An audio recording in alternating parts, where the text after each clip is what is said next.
Hi guys, Alex Taylor here, and today we're going to do a little long drive contest between two of the big boys for 2016. We've got the Callaway XR16 driver against the TAYLORMADE M2. So both of these are set 9.5 stiff. Now, we're using flight scope, real balls, but I've got it on normalized mode, so it's just a bit more controlled, the elements are out of there. But I'm going to try something a bit different today. I'm going to hit, normally in a round of golf, I would probably hit driver 14 times. Rightly or wrongly, maybe some of the holes I should be hitting 3-wood or iron. But I tend to hit driver because I feel confident I'm going to hit the fairway.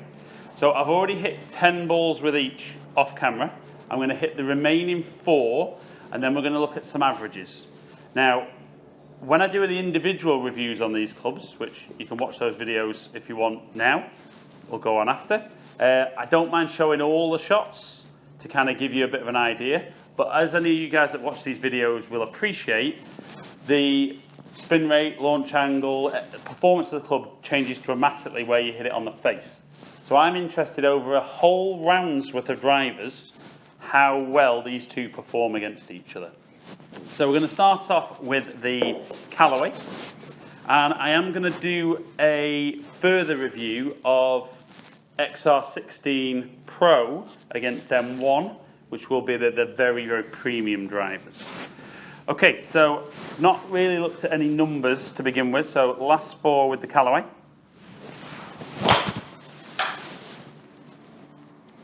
And it feels quick off the face. Probably when I had my review of this driver, the thing I found tough with it is I did find it tough to get my spin rates kind of down around where I'd want.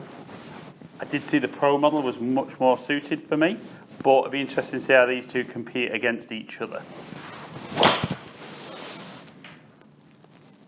And again, it's just my usual little shape, little draw, right out there. And I kind of feel, directional wise, which is a huge part of me, obviously, I feel both of these I'd be very comfortable that I can drive the ball in play. A little higher off the face. Still very, very good. And one final one with the Callaway. I mean, I've already done a lot of fittings this year, and the XR16's been hugely popular. Really, really popular. And again, from the 4 I've hit there, the 10 I've hit before, I would say generally speaking, I've hit that very solid. You know, I don't, might surprise you here, don't hit everything out in the middle of the club, but it's important for me that a club on average performs decently, not just the one that I hit the best. So that's XR16 done and dusted. Let's go on to M2. And eventually, we can get that going. So, M2, last 4 shots. Obviously, it'll help if the ball's not already on the move. I seem to remember in my review video, this performed very well. And again, the thing I find different with M2 is that I don't shape it quite as much as I do with the Callaway. Even though I'm trying to do the same thing and feel like I'm striking in a very similar part of the club face.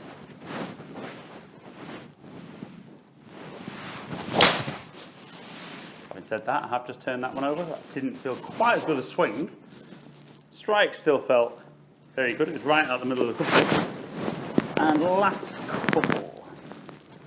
And I suspect this season, these will be the 2, I don't know whether the biggest selling, but probably the 2 drivers that golfers will want to try the most.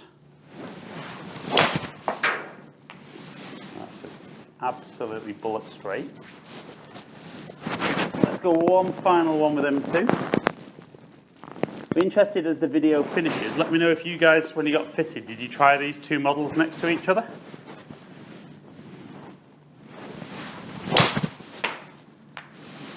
Probably 2 of the straightest shots I've ever hit to finish. Okay guys, so we've had XR16 and M2. let's look at some numbers, see who comes out on top.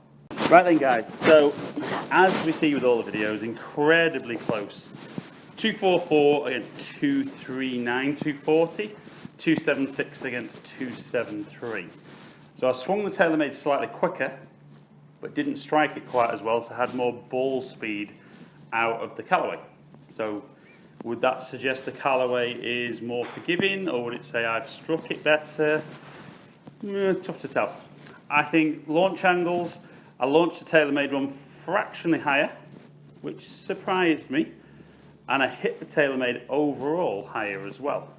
So performance-wise, you know, incredibly close, but we see this the more and more drivers I test. Okay then guys, so that's the first time I've hit 14 drivers, drives with each one, and I think before I do pro against M1, we might just have a little break for half an hour. But what did we see from the numbers? Very, very close in performance. We'd expect that. They're set up in a very much the same way. Yes, you could argue that even though two clubs are set up the same, the way they're designed will perform differently. But incredibly close, 3-4 yards in it with both of them. Both great drivers. You know, the key is what suits one person might not suit another.